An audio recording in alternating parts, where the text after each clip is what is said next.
Aloha, and here I am. I'm going to teach you how to make Klink's Tinc. So when you're starting off, you want to make sure everything's sterile and new. So I always recommend using rubber gloves and a face mask no matter what. We go a little farther here, but at a minimum, get some good, decent, brand new surgical style or medical rubber gloves, or not necessarily rubber, but anyways, and a face mask. You can get those in any drugstore. I prefer to use this machine. It's called the Magical Butter Machine. It has a lot of simple settings. It's very easy to use. The staff there and the customer service is second to none. They answer every call promptly. They're super cool.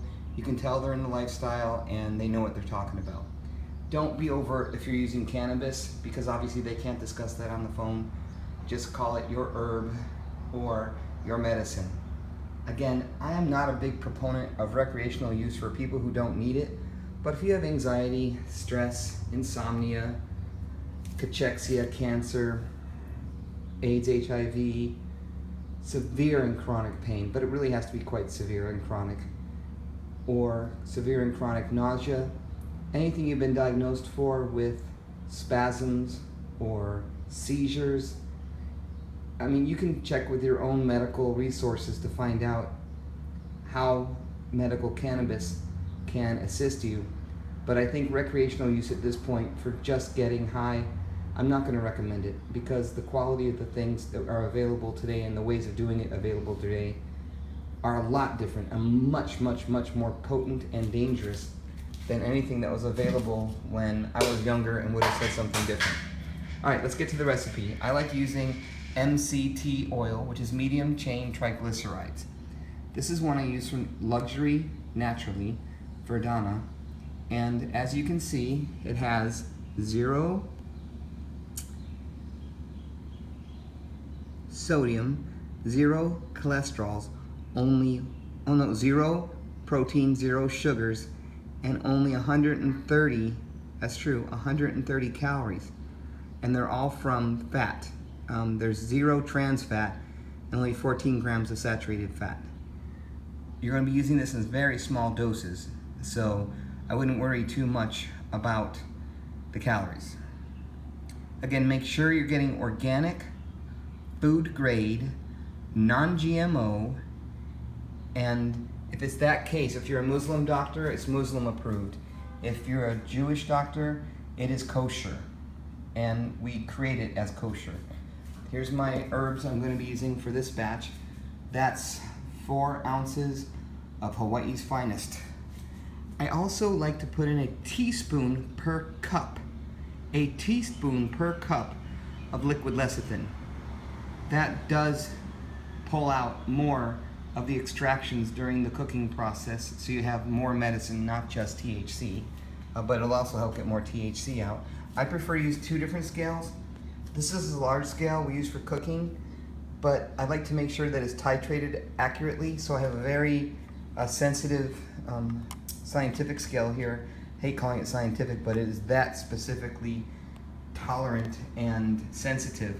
I could put a $1 bill on here, and I don't know if you know this, but if you need to test somebody's scale because they're weighing something for you, put a $1 fresh, clean $1 bill, and it should say exactly 1 gram. 0.99 to 1.01 or 1.1 might be within your tolerance, not mine. So, let's go over this. The process is simple. First, you have to decarboxylate. Wow, what a long word for heating up is all it means. Cook your herb. In my case, my jam is 250 degrees at 30 minutes. Let me give you some warnings. If you're doing this with grain alcohol instead of MCT, you better be in a really well ventilated area. If you are doing this with any other mix, you should be relatively safe, but decarboxylation has a very high scent from the herbs, so I definitely do it with the windows open, a cross breeze. I kind of close down the breeze, that's why the door's closed now while I'm preparing it, because I don't want any of my herb flying around. But before I actually turn on the heat to anything, I open up all the windows and the doors and a fan and make sure that there's really good circulation of air. so that there's not a high concentration of any of the heated scents or effects from the herb. Also, if you're using alcohol, if you don't do that, it is literally explosive. So no smoking if you're using grain alcohol. So no smoking, no gas grills, no gas ovens, no propane burners, and I've seen all of those things create explosions and in some cases be fatal. So please be careful and heed my warnings. I'm not just saying it just to say it. I like keeping a roll of paper towels nearby just in case I have some kind of catastrophic overflow or spill. I always try to scrape up as much as I can if it spills on a sterile surface. I do wipe everything down with 99.9, which is really important, isopropyl alcohol to sterilize all surfaces. And I'm kind of weird, I do it 3 times. In any case, I just want this to be the best medicine in the world for me, and it's really important because my immune system is highly, excuse me please, jeopardized because of all my health challenges that allow me to do this. In Hawaii, where we live, there's very specific diagnoses you need to comply with and qualify for to get your medical card. So that's very important to me to make sure everything is strictly sterile. Since many people have it's very reasonable to believe most of the people who will be making this will have some type of jeopardized immune system. So please be careful with all this that you're doing. Another thing that I like to do, which is kind of weird, even though the herb has been tested, and this is sterile and unopened until now, I still bring it to Steep Hill Laboratories and pay the money. I think it's around $300 to get the tests. I think it may be $500. If you just want potency, it's like $50. But I want to make sure it's clean and safe. And I'm really glad I did that. An associate of mine gave me a sample of some RSO recently, and I sent it in for testing, and it was way off the scale for pesticides. It was literally deadly. If the patient had taken it, they would have died. I just got it from them to get it tested for them, and wow. Thank God I got it tested, and thank God they didn't start using it before the results, because that would have been catastrophic.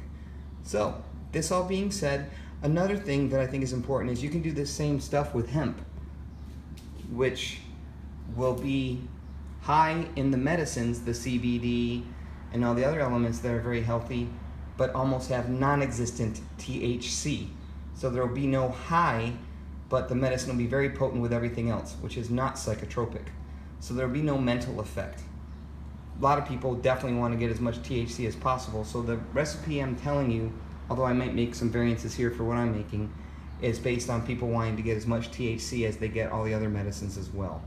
So decarboxylation before you use the machine is critical. Without it, you're not going to have very much THC, if any.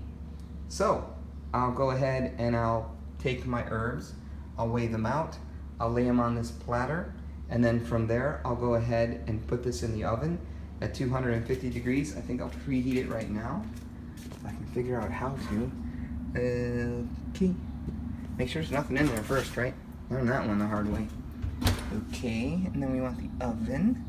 Well, I guess you don't need to see me doing this. I don't want to kill your time on your video. Let me get all this stuff ready. I'm gonna lay it out evenly. I have another one here. I actually cover it when the herbs are in there, and then after I cover it, then I put it in the oven. I do some little pieces of foil on the corners to keep it in place. Put it in there for half an hour, and then when it's done, I'll show you the rest of my process. Okay? I need both my hands to do what I'm doing next, so I'm gonna have to put the phone and just pause you for a minute. I'll see you in a second. All right, love you guys. Peace.